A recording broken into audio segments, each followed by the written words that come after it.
Hi friends, welcome back to Sky Blue Cooking. இன்றைக்கி வந்து chicken biryani தான் பண்ண போகிறோம். சிக்கன் பிரியாணின்றதும் நல்ல வெள்ளை கலரு சிக்கன் பிரியாணி எப்படி ரெடி பண்ணுறதுன்னு பார்க்கலாமா? வாங்க. அதுக்கு இன்றைக்கி நான் குக்கர் சூடானது, அதில் வந்து ஒரு 2 டேபிள் ஸ்பூன் எண்ணெய், அதுக்கப்புறம் வந்து 2 டீஸ்பூன் கீ ஆட் பண்ணியிருக்கிறேன்.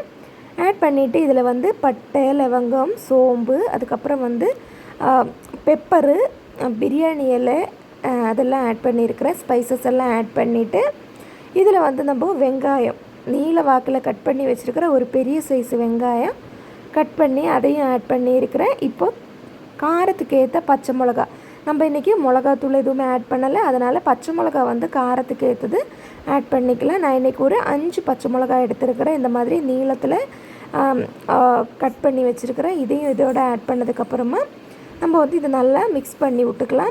இது ஓரளவுக்கு வதங்கினது நம்ம இதில் வந்து தக்காளி, அதுக்கப்புறம் வந்து இஞ்சி பூண்டு பேஸ்ட்டெல்லாம் ஆட் பண்ணிக்கலாம். இப்போது இஞ்சி பூண்டு பேஸ்ட் ஆட் பண்ணி இதையும் வந்து நல்லா மிக்ஸ் பண்ணி விட்டுக்கோங்க. இஞ்சி பூண்டு பேஸ்ட்டு பச்சை வாசனை எல்லாம் போனதும் நம்ம இதில் வந்து கட் பண்ணி வச்சுருக்கிற தக்காளியும் அதுக்கப்புறம் புதினா இலையும் ஆட் பண்ணிக்கலாம். நான் இன்றைக்கி புதினா இலை ஒண்டி தான் யூஸ் பண்ணிக்கிறேன். உங்கள் கிட்டே கொத்தமல்லி இருந்துச்சுன்னா நீங்கள் வந்து கொத்தமல்லி இலையும் யூஸ் பண்ணிக்கலாம். இப்போது தக்காளி, புதினா, வெங்காயம், பச்சை மிளகாய் எல்லாம் நல்லா வயண்டு வர்றதுக்கு கொஞ்சமாக உப்பு ஆட் பண்ணிக்கலாம். கொஞ்சமாக உப்பையும் ஆட் பண்ணி இதை வந்து நல்லா மிக்ஸ் பண்ணி விட்டுக்கோங்க.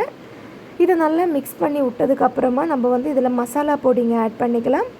இன்றைக்கி நான் வந்து கொஞ்சமாக தனியாத்தூள் எடுத்துருக்கிறேன். தனியாத்தூள், அதுக்கப்புறம் வந்து கரம் மசாலா பவுடரு, தேவையான அளவுக்கு உப்பு. இதுதான் நம்ம இன்றைக்கி யூஸ் பண்ணுற மசாலா பொடிங்க. வேறு மிளகாத்தூள் எதுவுமே ஆட் பண்ணலை. இதையும் ஆட் பண்ணி இதில் வந்து நம்ம இப்போது தயிர் ஆட் பண்ணிக்கலாம். நான் இன்றைக்கி ஒரு கரண்டி தயிர் ஆட் பண்ணியிருக்கிறேன். ஒரு கரண்டி தயிரையும் ஆட் பண்ணி இதை வந்து நல்லா மிக்ஸ் பண்ணி விட்டுக்கலாம். மிக்ஸ் பண்ணதுக்கப்புறமா நம்ம வந்து இதில் சிக்கன் ஆட் பண்ணிக்கலாம். நான் இன்றைக்கி 1/2 kg சிக்கன் ஆட் பண்ணியிருக்கிறேன். 1/2 kg சிக்கனை ஆட் பண்ணி இதை வந்து நல்லா மிக்ஸ் பண்ணதுக்கப்புறமா மூடி போட்டு ஒரு 10 மினிட்ஸ் நம்ம குக் பண்ணிக்கலாம். இந்த சிக்கன் கொஞ்சமாக வெந்துடட்டும், அது வரைக்கும் நம்ம மூடி போட்டு குக் பண்ண வச்சிடலாம். இப்போது 10 மினிட்ஸ் ஆகிடுச்சு. வாங்க நம்ம குக்கரை ஓப்பன் பண்ணி பார்க்கலாம். பாருங்கள், இப்போ சிக்கன் ஓரளவுக்கு வெந்து ரெடி ஆகிருக்குது, ஒரு பாதி குக் ஆகிருக்குது. இப்போ நம்ம இதில் வந்து நம்ம வாஷ் பண்ணி ஊற வச்சுருக்கிற பாஸ்மதி ரைஸ் ஆட் பண்ணிக்கலாம்.